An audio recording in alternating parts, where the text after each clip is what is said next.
नमस्कार. आज आपण एक झटपट मिठाई तयार करणार आहोत. सणासुदीला बाहेरून मिठाई आणताना ती भेसळयुक्त असण्याची शक्यता जास्त असते. म्हणूनच आज आपण सर्वांच्या आवडीची एकदम स्वादिष्ट मिठाई तयार करणार आहोत. खरं म्हणजे ही मिठाई तयार करायला बराच वेळ लागतो, परंतु आज आपण अगदी 40-45 मिनिटात ही स्वादिष्ट मिठाई एक इन्स्टंट पद्धत वापरून कशी तयार करायची हे पाहूयात. अगदी विकतसारखीच दाणेदार स्वादिष्ट कलाकंद कसं तयार करायचं हे आपण पाहणार आहोत. रक्षाबंधन, श्रावण, नवरात्र, दिवाळी अशा कुठल्याही सणासाठी किंवा एखाद्या सेलिब्रेशनसाठी ही मिठाई आपण नक्की बनवू शकता. तर यासाठी लागणारं साहित्य आपण पाहूयात.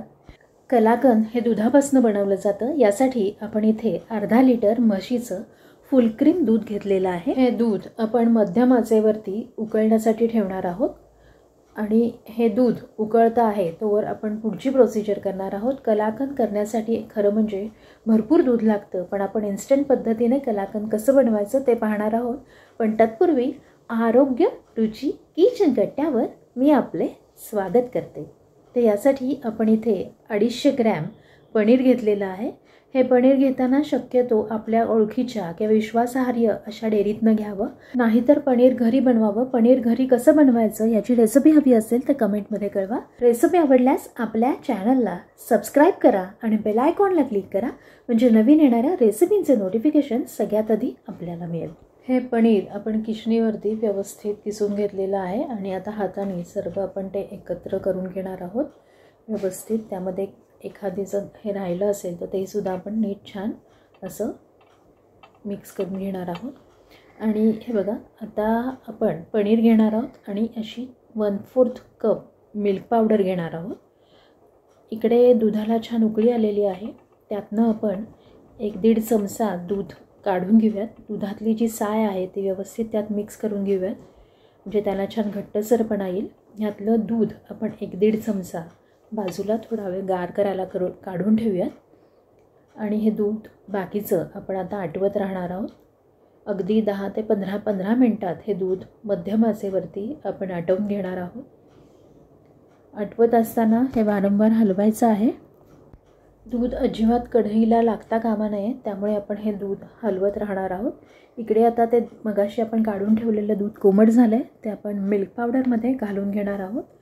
कोमट दूध घातल्यामुळे मिल्क पावडर व्यवस्थित मिक्स होईल.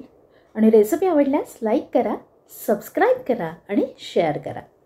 हे बघा, अशा रीतीनं आपले हे छान मिल्क पावडर त्या दुधात आपण मिक्स करून घेतली आहे आणि उकळी आलेली आहे आपल्या दुधाला आणि छान आटायला लागलं आहे. हे बघा, त्याला बाजूला साय पकडायला लागली आहे. ती साय आपण काढून पुन्हा दुधामध्ये अशी घालून घेणार आहोत.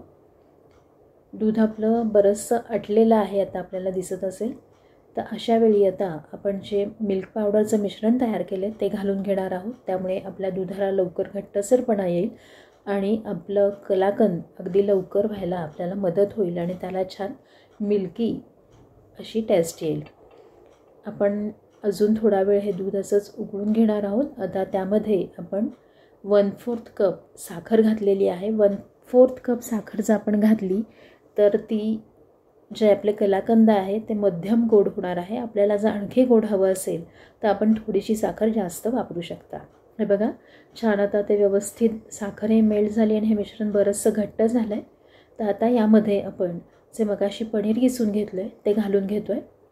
मी म्हटलं की आपण अगदी इन्स्टंट पद्धतीनं कलाकंद बनवतो आहे, तर अशा रीतीनं पनीर त्यात घातल्यामुळे त्याला जी एक रवाळ जी टेक्स्चर असतं कलाकंदला ते सहज येतं आहे. आणि अगदी मी म्हटल्याप्रमाणे 40 ते 45 मिनटात आपली ही मिठाई तयार होते. हे बघा, व्यवस्थित आपण ते मिक्स करून घेतले. अजून 5 ते 7 मिनटं असंच आपण गॅसवरती ते मिक्स करून घेणार आहोत. आता पाहू शकता आपण ते बरंचसं घट्ट व्हायला लागलेलं आहे. खूप जास्त वेळही गॅसवर ठेवायचं नाही, नाहीतर ते च्युईंग असं चिवट असं तयार व्हायला लागतं. हे बघा, अगदी अशीच कन्सिस्टन्सी आपल्याला हवी आहे. छान आपलं असं कलाकंद तयार झालेलं आहे. हे बघा, अगदी कढईपासून ते सुटायला लागलेलं आहे, आपण पाहू शकता. आता यामध्ये आपण 1.5 ते 2 चमचे वेलची पावडर घालून घेणार आहोत. आपल्याला आवडत असेल तर आपण इथे केसरही घालू शकता. आणि आता हे व्यवस्थित मिक्स करून घेणार आहोत. आता गॅस आपण बंद करून ठेवलेला आहे आणि इकडे आपण तूप लावून घेणार आहोत, ज्यामध्ये आपण ही वडी तयार करणार आहोत कलाकंद. व्यवस्थित आपण त्याला तूप लावून ग्रीस करून घ्यायचं, म्हणजे आपली वडी अगदी व्यवस्थित निघते. तूपच लावायचं, तेल अजिबात लावायचं नाही. हे बघा, आता हे मिश्रण आपण घालून घेऊयात. आणि आपला जो ट्रे आहे तो मोठा आहे आणि 1 किलोचा आहे आणि आपलं जवळजवळ हे मिश्रण 1/2 किलोचं तयार झालं आहे, 1/2 किलो आणि थोडंसं जास्त. तर ते अर्ध्या ट्रेमध्येच बसणार आहे. ते बघा, स्पॅच्युलाने मी व्यवस्थित असं दाबून घेते आहे. हातानेही आपण करू शकता, व्यवस्थित त्याच्या वड्या पडतील म्हणजे. हे बघा, आता आपण त्याच्यावरती आपल्याकडे जर असतील तर पिस्त्याचे काप घालू शकतात आणि आणखी छान दिसतात ते. आत्ता पिस्ता उपलब्ध नाही आहेत घरात, म्हणून मी बदामाचे काप घातलेले आहेत आणि हातानं पुन्हा ते व्यवस्थित दाबून घेते. आणि अशा रीतीनं आपलं हे कलाकंद तयार झालं आहे. आपण बाहेर रूम टेम्परेचरला ते येण्यासाठी 40 ते 45 मिनटं ठेवून त्याच्या आपण वड्या पाडू शकता, किंवा आपल्याला झटपट हव्या असतील तर आपण अर्ध्या तासानंतर ते फ्रीजमध्ये ठेवायचं. 15 ते 20 मिनटं जरी ठेवलं तरी त्याच्यात छान वड्या पडतात. आता हे बघा, 45 मिनटानंतर आता आपण त्याच्या वड्या पाडायला घेतलेल्या आहेत. आपलं जे कलाकंद आहे ते वरनं अगदी छान ड्राय झालेलं आहे आणि आतमध्ये थोडंसं ओलसर आहे, त्यामुळे ते खायला खूपच छान लागतं. आपल्याला हव्या तशा मोठ्या छोट्या आकारात आपण वड्या पाडू शकता. मी खूप मोठ्या किंवा खूप छोट्या नाही, अशा मध्यम आकारात ह्या वड्या पाडून घेते. आणि घरी गेलेलं असल्यामुळे अजिबात त्यात भेसळ नाही आहे. अत्यंत स्वादिष्ट आणि सगळ्यात महत्त्वाचं म्हणजे आरोग्यदायी अशी आपली ही मिठाई तयार झालेली आहे. अगदी दाणेदार विकतसारखेच आपलं हे कलाकंद तयार झालेलं आहे.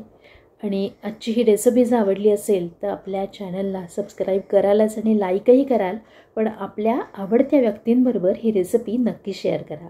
नारळी पौर्णिमेनिमित्त खोबऱ्याच्या बर्फीची रेसिपीसुद्धा आपल्या चॅनलवरती आहे, तीही अवश्य पहा. आजची ही झटपट तयार अशी कलाकंद किंवा याला आपण मिल्क केकही म्हणू शकता, हा आपल्याला कसा वाटला हे कमेंटमध्ये नक्की कळवा. पुन्हा भेटूया अशा छान छान रेसिपींसह.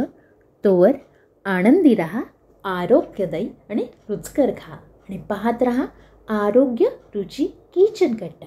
धन्यवाद.